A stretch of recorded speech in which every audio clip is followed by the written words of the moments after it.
청년은 유권자로 생각하시지도 않으시는 겁니까?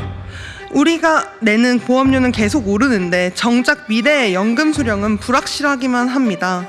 2071년이면 현재 19살인 2006년생 기준 65살이 되는 해입니다. 평생 돈만 내고 정작 수령 나이가 되면 연금을 수령하지 못하는 이 개혁이 올바른 개혁입니까? 이번 개혁은 청년 세대를 그저 돈만 내는 ATM 기기로 생각한 개혁이라고 저는 그렇게 생각합니다.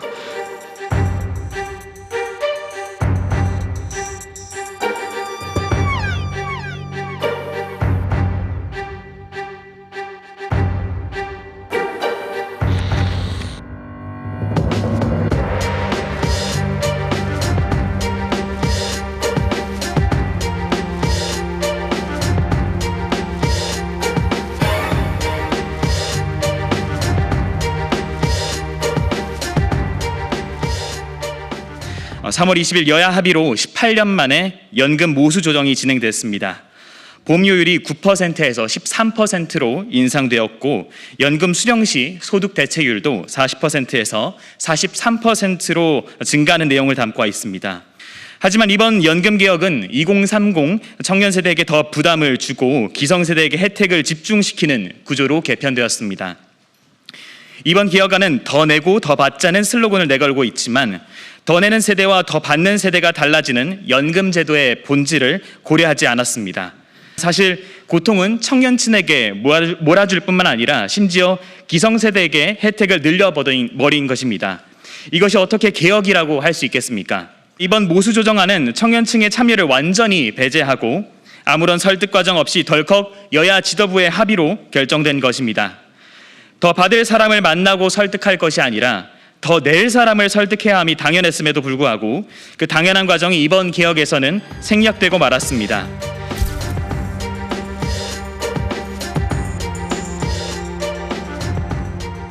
현 개혁을 통해 기금은 2071년까지 유지될 수 있다고 합니다. 2071년이면 현재 19살인 2006년생 기준 65살이 되는 해입니다. 평생 돈만 내고 정작 수령 나이가 되면 연금을 수령하지 못하는 이 개혁이 올바른 개혁입니까? 이번 개혁은 청년 세대를 그저 돈만 내는 ATM 기기로 생각한 개혁이라고 저는 그렇게 생각합니다. 여야 합의로 18년 만에 이루어진 연금 개혁은 많이 내고도 덜 돌려받는 구조를 만들어 청년층의 연금 수익률은 이전 세대보다 20% 이상 떨어지는 결과로 이어집니다. 무엇보다 지금의 청년 세대가 은퇴할 무렵엔 연금을 제대로 받지 못할 수도 있다는 불안이 여전히 남아 있습니다. 과연 이것이 정부가 말하는 지속 가능한 연금 개혁인지 묻지 않을 수 없습니다.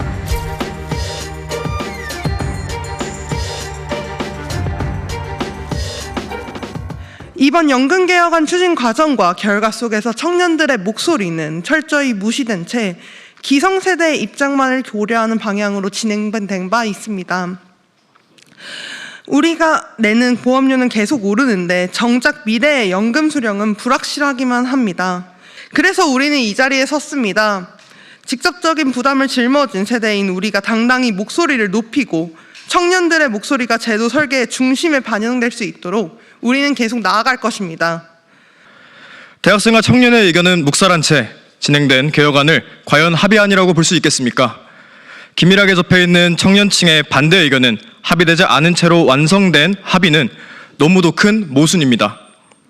이제 청년은 유권자로 생각하시지도 않으시는 겁니까? 매 선거마다 대학생과 청년 아젠다를 고안하며 공약화하신 의원님들, 근본 개혁안이 진심으로 청년 아젠다가 고려된 안이라고 생각하십니까? 간절히 부탁드리겠습니다. 그저 돈을 더 내기 싫다는 투정이 아닙니다.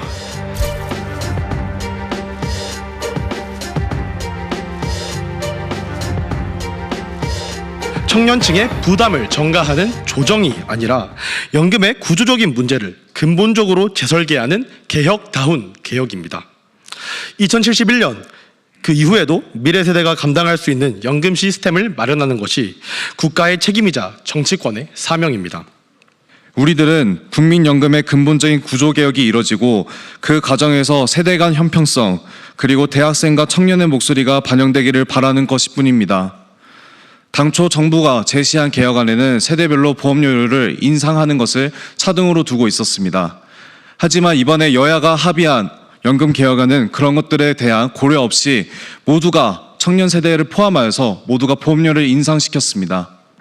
앞으로 우리 대학생들의 살아갈 대한민국을 위해서 우리들의 목소리를 경청해 주실 것을 기성세대와 정치인분들께 간곡히 호소드립니다.